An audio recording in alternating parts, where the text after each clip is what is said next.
আসসালামু আলাইকুম রহমতুল্লাহি ওবরাকাতু। প্রিয় দর্শক, যে যেখান থেকে আমাকে দেখছেন সকলকে মোবারকবাদ পেশ করছি। আজকে আপনাদের সামনে একটি বিষয় আলোকপাত করার জন্য ভিডিও বার্তা নিয়ে হাজির হয়েছি।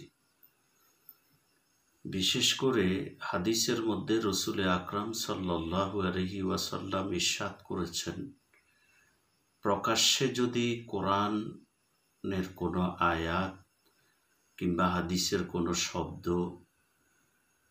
যদি এসে যায়, সেটা প্রকাশ্যে নিয়ে বাথরুমে যাওয়া, ওয়াশরুমে যাওয়া, পায়খানায় যাওয়া, এটা শরীয়তে নিষিদ্ধ।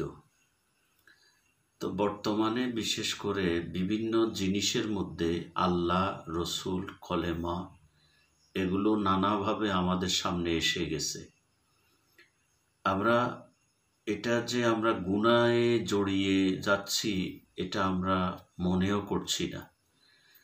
আজকে আমি যেটা আপনাদের সামনে আলোকপাত করব সেটা হলো, এই যে একটা জিনিস দেখতে পাচ্ছেন, এটা একটা লকেট, মা বোনদের একটা লকেট। এটা লকেট বলতে এটা লকেটের শেষ প্রান্ত এবং এটার উপরে চেন দিয়ে মা বোনরা গলায় লাগাবে।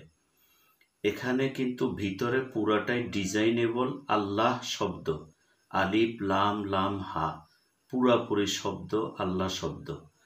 এটা হচ্ছে নেকসুরতে ধোকা। নেকসুরতে ধোকা মা বোনরা এটা গলায় দিয়ে যখন বাথরুমে যাবে প্রকাশ্যে, অবশ্যই সেটা গুনাহগার হবে। এটার থেকে আমরা বিরত থাকবার চেষ্টা করি। আরেকটি জিনিস আমি আপনাদেরকে দেখাচ্ছি। এই যে দেখেন, আপনারা দেখতে পাচ্ছেন কিনা জানি না। এই যে দেখেন, এটা হচ্ছে কানের দুল। এটা কানের দুল দেখতে পাচ্ছেন, আমি বড় করে দেখাচ্ছি। এই দেখেন, এটা পুরোপুরি খ্রিস্ট ধর্মের একটি চিহ্ন। এটা ক্রুশ। হযরত ঈসা আলাইহিসসালাতু ওয়াসসালাম আত্মহতি দিয়েছেন ফাঁসির মঞ্চের মতো। এটাকে ওইভাবে তারা ক্রুশ, এটা এই খ্রিস্ট ধর্মের একটা ক্রুশ। অথচ এটা আমরা দেখতে পেয়েছি নানা দোকানে মা বোনরা এই কানের দুলটা ব্যবহার করে থাকে। দেখেন, আবার দেখাচ্ছি, এটা পুরা ক্রুশ। এই যে ডানে সমান, বামে সমান, উপরে সমান, কিন্তু নিচে লম্বা। এটা পুরাপুরি ক্রুশ। হ্যাঁ, যদি এটা এরকম হতো, এই অংশটা যদি কেটে ফেলানো হয়, তাহলে ব্যবহারের কোনো সমস্যা ছিল না। তো অতএব দেখেন, এটা বিভিন্ন স্বর্ণকারের দোকানে, বিশেষ করে দোকানে পাবেন।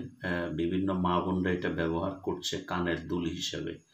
তো আমি বলবো, দেখেন কিভাবে আমাদেরকে ধোকা দেওয়া হচ্ছে। আমরা নানাভাবে আমাদের আচার অনুষ্ঠান, জিনিসপত্রের মধ্যে এগুলো ঢুকিয়ে দেওয়া হচ্ছে। অতএব আসুন, মা বোনদের প্রতি বিনীত অনুরোধ এবং ভাইদের প্রতি বিনীত অনুরোধ, আপনার বাজার থেকে যখন এগুলো খরিদ করবেন, একটু দেখে শুনে খরিদ করবেন। আল্লাহ পাক আমাদেরকে হেফাজত করুক। আবারও কোনো সতর্ক বার্তায় হাজির হব। আসসালামু আলাইকুম রহমতুল্লাহি ওবরাকাতু।